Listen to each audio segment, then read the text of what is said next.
can't sell their homes and some have gone bankrupt. Well, today, as you've been hearing, the Housing Secretary, Michael Gove, announced plans for a £4 billion grant scheme to pay for repairs to cladding in the aftermath of the Grenfell fire.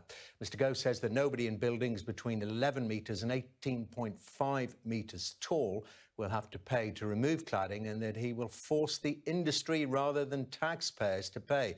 But there's no new money being announced from the government, and the cost will have to be met from existing departmental budgets. Lots to discuss them with my next guests. I'm joined by Sophie Bichener, who's the leaseholder of a flat in an at-risk tower block, and Rico Wojtylewicz, who's head of housing and planning policy at the National Federation of Builders. Very good to talk to you both. Sophie Bichener, if I could start with you and just tell us, let's start with the personal. What kind of costs, what magnitude of costs are you facing at the moment?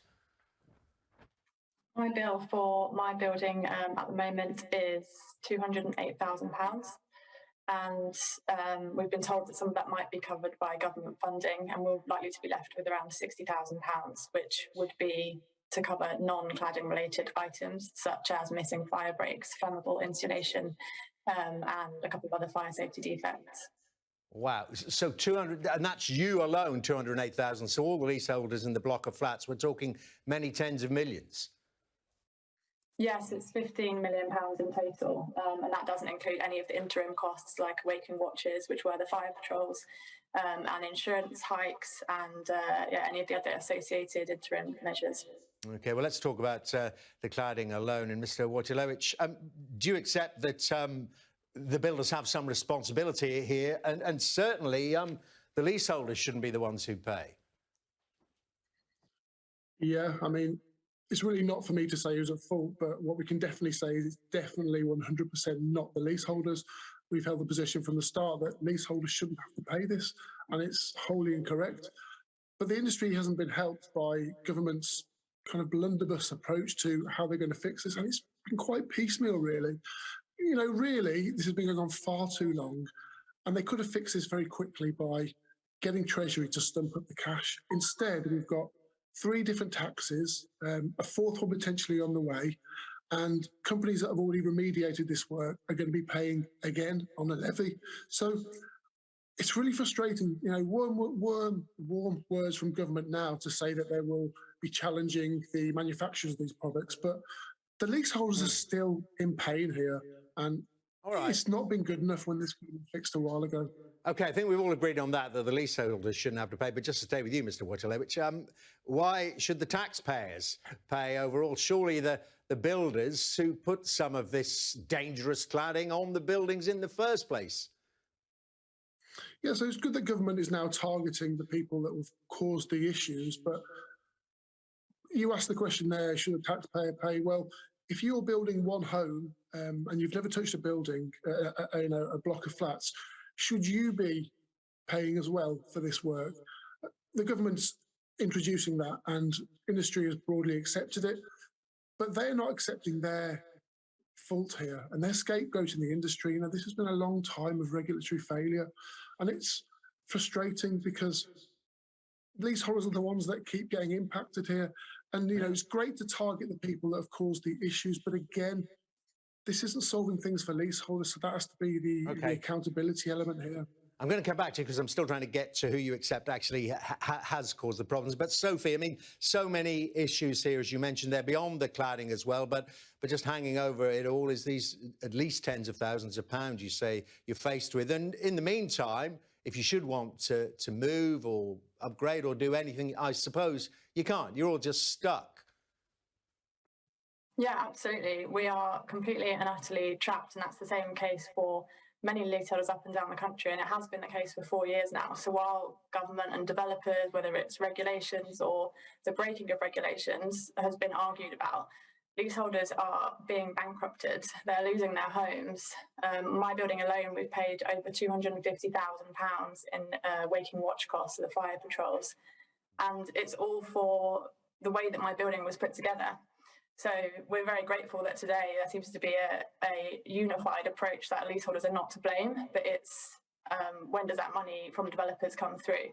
When will we actually be released from this? When will we be able to move on? it's a lot of uncertainty around leaseholders about what our future actually looks like, while the government try and figure it all out. Yeah, I mean, what about that suggestion then from Mr. Wojciechowicz that, you know, the government stumps up now because it's been such a long time already, and one imagines chasing various builders for years through the courts could take an awful long time. But in the interim, the government stump up, and then where the rest of the money comes from can be sorted out later. Absolutely, yeah. I think there has to be funding immediately available now to help people move on. I mean, there are people who are currently being charged tens of thousands of pounds through service charges, people who have already paid that amount, and that's going to continue. I can't see an end to that. I can't imagine that my developer or my freeholder will turn around tomorrow and say, okay, actually, don't worry, you don't now have to pay for this cladding cost. I've already got that money in my invoice, in my service charge. So I don't see this really being a quick answer. And if the government were to fund upfront and release us from this absolute nightmare, that would be an ideal solution for us. And I understand why that's not as simple as it sounds, and that developers who made these mistakes do have to put that right. But for us and for leaseholders, it just doesn't feel like it's going to be changing anytime soon. OK, well, let's talk about these developers that made these mistakes. Do you accept that, Mr. Wojciechowicz, that developers did make mistakes and should ultimately pay? Well, I accept they made mistakes, but Sophie made a really good point there, and I didn't want to do this because I think it's really the issue has to be about leaseholders here. But Treasury's concern is, who do they hold accountable? So is it the architect? Is it the building owner? Is it the company that got planning? Is it the developer? Is it the cladding manufacturer? Is it the regulator? Is it the government? Is it the council building team? Is it the installer, the procurer, the investor, or the contractor? Is it the builder? Is it the designer? Is it the warranty provider? Is it the fire officers? If we keep going down this route of who is accountable, everyone has to be held accountable. So yes, developers absolutely have a part to play in that, but the people that are going to get hurt here are the leaseholders, which is why I really wanted to focus on solving this so we have a uniform one voice approach. OK, but what about I hear taxpayers crying out, why should we pay if it was the developers, the builders, or that long list of people you mentioned there who are responsible, and why have to be chased through the courts? I mean, I wanted to ask you what you made of Michael Gove's language. We are coming for you. That's pretty strong. Well, the government set the regulatory guidelines. So if you build a building that meets the regulations, then it's very difficult for the government to retroactively penalise you. If you didn't meet the regulatory guidance, then absolutely you should be held accountable.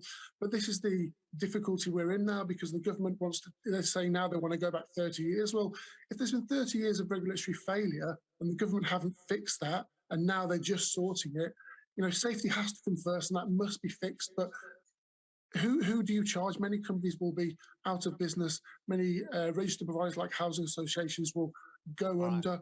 So you've got to get this approach right.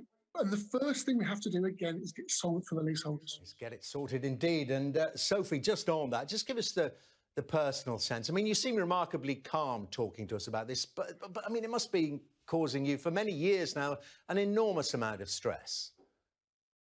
Yeah, it's massively distressing, especially being here during the pandemic and working and living in the same four walls.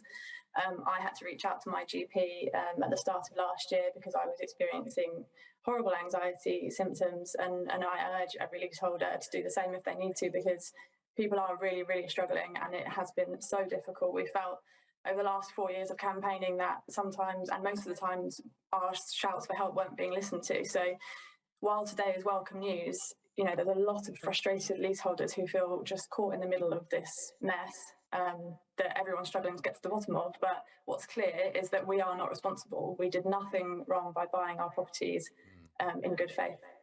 Well, let's hope you're nearing at least the beginning of the end. Sophie Bichener, Roy Wojciechowicz, thank you both very much indeed. Thank you. And now we've got time for a quick look at the weather for you.